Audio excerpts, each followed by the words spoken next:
They say revenge is a dish best served cold, but in esports, it's a dish best served, well, in a server. Everyone loves a healthy vendetta, whether it's a career-spanning blood feud or an org scorned, which is why we put together our list of the absolute best examples. But before we get into that list, don't forget to subscribe to theScore Esports, that way you'll never miss a video just like this one. And with that, let's get into our top 10 revenge stories in esports.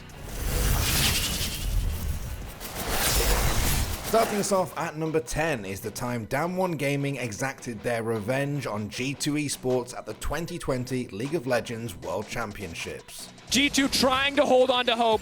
Damwon Gaming, though, set their sights on the Nexus. Damwon Gaming set their sights on the final. They look to G2. They take their time with it, but they sweep aside the LEC. And for the first time in 3 years, the LCK will advance to the World Final. All the way back in 2019, it looked as if Damwon Gaming were poised to help South Korea reclaim its throne as League's most dominant region. But their Cinderella story was cut short in the quarterfinals by G2. It certainly was a G2 series. And as they move in and as they close the game, they will knock Damwon Gaming out of the tournament, and G2 will move on to the semifinals for the MSI rematch versus SKT, the last of the LCK versus the last of the LEC.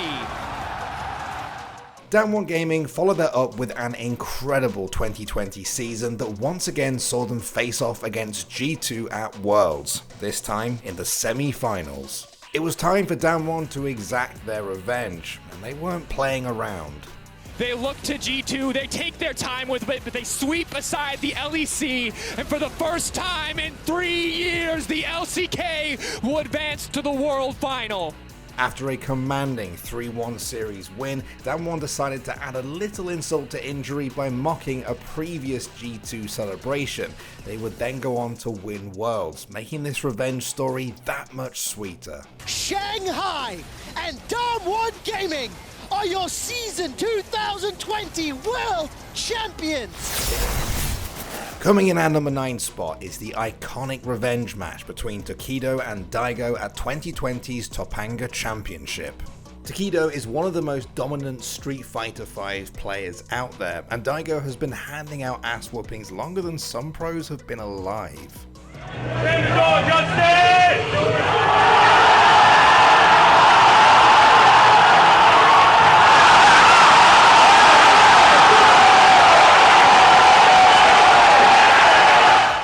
After years of anticipation, the two finally got to face off in a first to 10 series, which is seen by the community as the ultimate test of might. It was a great series, but Tokido would end up losing 10-5.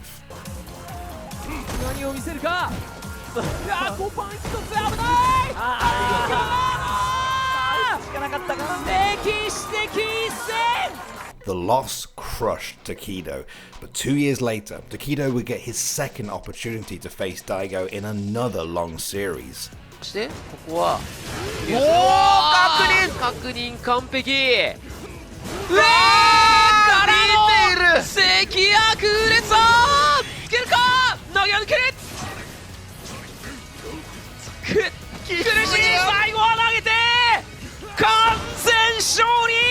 And with the whole world watching, he was able to get his revenge and defeat the one player he had always looked up to.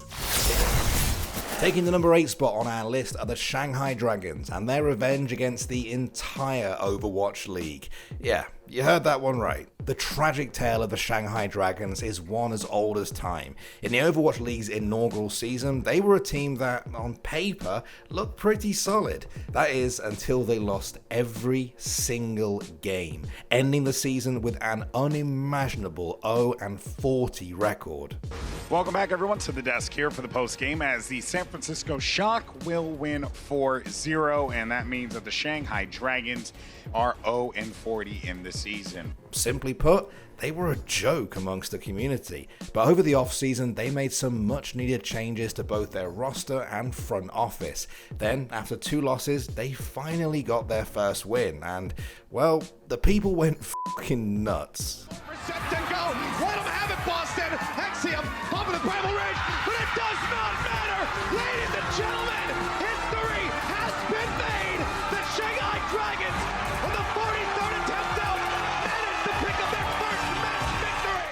that wasn't their revenge story, not even close. Their revenge truly came in 2021 when the Shanghai Dragons became the most dominant team in the Overwatch League, concluding one of esports' greatest rags to riches stories. Flatter finds the pulse bomb, and they're so close. A minute 15 left, and the Atlanta Reign have nothing left to work with. The Dragons teach us that if we want to climb high, we must do it against the wind. The Shanghai Dragons are your 2021 Overwatch League champions.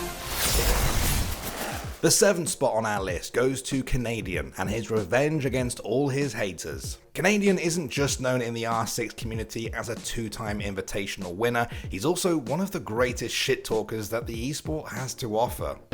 Why am I so much better than you? But for a long time, he was also known as one of the biggest chokers of all time. Back at the Season 9 Pro League finals, Canadian and his EG squad were on match and championship point. But we all know what happened next. Down on white stairs, waiting for the vault on in is Canadian. Will he be able to secure the kill? He sees the Tracers go. No! Scyther will win the fight. He'll inch his way on up. Geo's going to be next in line, but this could be a tough shot, and Empire could wrestle away the round. There's Geo just waiting. He doesn't pull the trigger. He sees it. He pops up.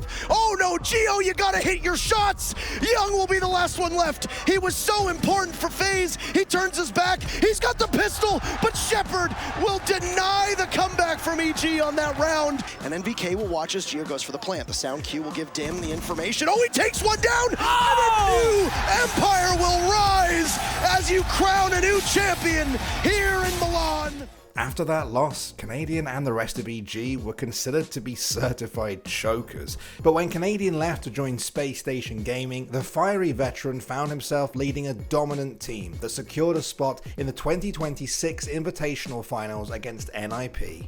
With some incredible leadership from Canadian, SSG were able to beat the Brazilians, and the veteran Siege player managed to reverse the narrative and exact his revenge against those who doubted him. That's it! He'll head in towards Archives and get caught! The hammer heads into orbit, but its home, once again, is North America! Space Station Gaming are your world champions! Everyone can relate to a relationship gone sour, which is why the 6th place on our list goes to Crimsix and the revenge he exacted against his former team.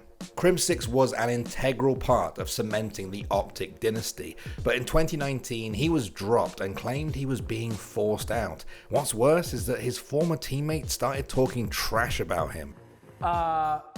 Arrogant, cocky, just literally teenagers that are old men, like just flamboyant. Is that a good word for it? Yeah, well, yeah, perfect word. Yeah. This started the Crim's revenge tour. He would join the Dallas Empire and quickly made them one of the best teams in the league. Along the way, he was able to get his first taste of revenge when he 3-0'd his former teammates. I think it may be over. I think that may be all she wrote for the Chicago Huntsmen here as the Dallas Empire. They have absolutely stormed their way through the first 2 maps, and there was great signs of life here for Chicago in the Dom, but at the end of the day, it was a few key moments, a few magical plays there on the flags from Dallas, and they've only gone and done it. 29-17 for Shotzi in the end, and it's a swift 3-0. But it doesn't stop there. Things got even more heated when Formal and Crim got into it on Twitter. This set up the perfect grudge match when the Major 4 came around, the first tournament back on LAN.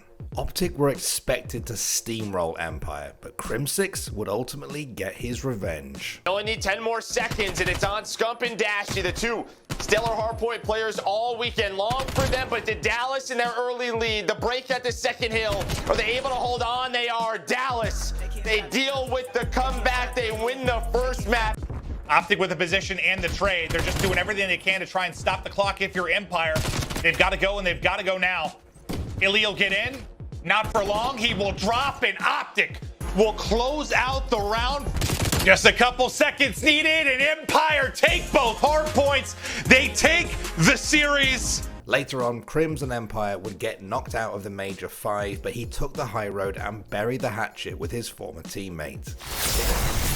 Cracking the top 5 on our list is Aleksib and the revenge he got against his former org, ENCE. But this is the first time Aleksib has played his old team in quite a long stretch of time since he left them. He'll be smiling ear to ear to take the win against them. There's so many layers in this one as well, because Sonny was the guy replacing him. He was being brought into this lineup because they wanted to be the best team in the world. They wanted to add more firepower in towards the ENCE lineup. In 2019, ENCE and their newly adjusted roster would go on an incredible miracle run at the Katowice Major. With IGL Aleksib calling the shots, ENCE would stun the world and make it to their first ever major finals, and although they would go on to lose, the squad looked great and cultivated a devoted fanbase. But just a few months after the major, Aleksib was benched and replaced. The move baffled most, and the decision quickly backfired on ENCE as their results started to dwindle. Aleksib signed with OG's first ever CSGO roster, and will get his shot at revenge against his former org in a highly anticipated grudge match. He's on the case, 9 seconds left,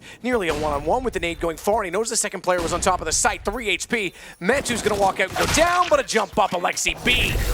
Not only did OG 2-0 them, but Aleksib got the final kill on the one who replaced him. Now we know that Ice.bet 2020 might not have been the most prestigious tournament, but the 2-0 victory was felt by the community. Aleksib was back, and to this day, things haven't been so easy for ENCE. The FGC has no shortage of great rivalries and even better revenge stories, which is why the 4th place on our list goes to Tweek's quest for vengeance against MKLeo. The story starts at EVO 2019 when Tweek and MKLeo would face off in the grand finals. Tweek would get the first 2 games on Leo, but a costly mistake in game 4 would deny the clutch victory and reset the match. This could go either way! Oh, he reads him, but he does not pull the trigger on that forward tilt, and now this could take him out! Oh, Tweek! So close to clutching it out, but unable to find it right there, and you saw he had that read on that roll. From there, things only got worse for Tweek, as Leo would go on to win EVO itself. He mistimes it, he grabs the ledge, and with that, MKLeo defeats Tweek to be your 2019 EVO champion! What followed was one of the worst losing streaks in Smash history, as Tweek wouldn't win a single game against Leo in 5 different sets over 4 different tournaments. But in 2021, Tweek's luck finally changed at Smash Summit 3. But Leo... Bananas wait a minute. That's not good. Not Close! Oh. Very fucking close! He did it! That's it! That's it! Let's go, Tweek! Just we like gotta get a that. count. Tweek! Tweek would finally get his revenge and defeat Leo in both winners and then again in the grand final to take the tournament and exact his revenge. Coming in 3rd place is a revenge story like no other. It's Kjaerbye and the time he bested Astralis. Ladies and gentlemen, may I present to you your champions of DreamHack Masters Stockholm 2018. Make some noise for North! Astralis is one of, if not the greatest lineup to ever touch CSGO, which makes the story of Kjaerbye even more bizarre. You see, after Astralis' first major win all the way back in 2017, Kjaerbye made a decision that would shock the entire CSGO community. He left Astralis. Yes, Kjaerbye left the team that he had just won a major with to join a small Danish team named North. Yeah, we would just have appreciated a conversation about it, because also still at the moment we really don't know why he left. So yeah, it's a bit sad, but I hope that he does well, and when I see him at events we say hi, and I still feel like we can get a good relationship out of it, but it's just, yeah, it's just sad to feel betrayed in some way. For years, Kjaerbye would get memed on by the community for leaving a team that went on to become a CSGO dynasty. That is until DreamHack Masters Stockholm 2018. Astralis were practically at their peak, and everyone assumed that they would win the tournament, but Kjaerbye's North team was on fire. They beat everyone in their group, including Astralis, then went on to smash Na'Vi and Mouse Sports before meeting Astralis again in the finals. As good as North looked, there was no way they could beat Astralis again, right? Pivot wants the headshot, but there's the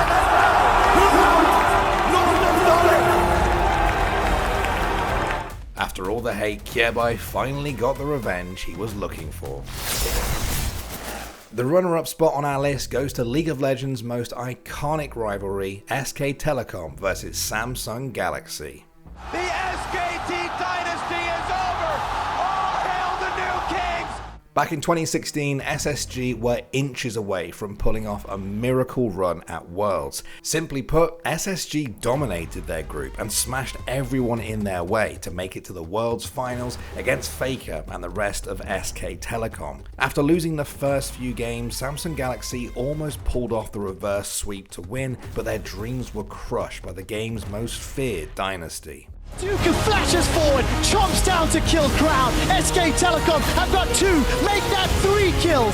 SK Telecom have overcome every challenge.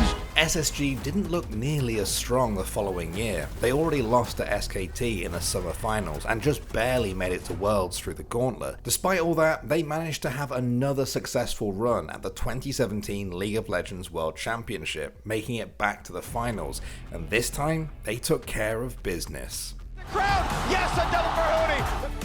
Flash ult left, they've caught Faker, they've got the CC, the mid laner is down, the unkillable Demon King has done just that. The SKT dynasty is over. Fans got the rematch they wanted, and SSG got their revenge in the form of an incredible sweep, beating SKT 3-0. The number 1 spot on our list goes to Esports' most epic revenge story. Of course, we're talking about Dota 2's Fly and Notail. The story goes like this. Once upon a time, Fly and Notail were best buds who competed at Dota 2's highest level together.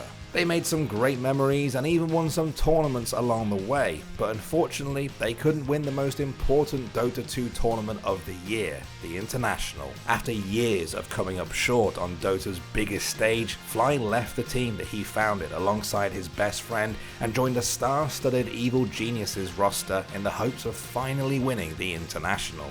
We spent 8 years together and now it's over. That was how that happened. Notail was left feeling heartbroken and betrayed, but he didn't give up. And at TI8, with the power of hard work and friendship, Notail was able to get his revenge against Fly when they met in the upper bracket. And they're coming in, Jerax as well. Coming forward. He's got a rapier, but it's almost certainly They're going for the base. OG looking to close things up. They're onto the Ancient. They're beating it down at a pace that he can't compare. OG is called. OG win the series 2-1. It was very gratifying.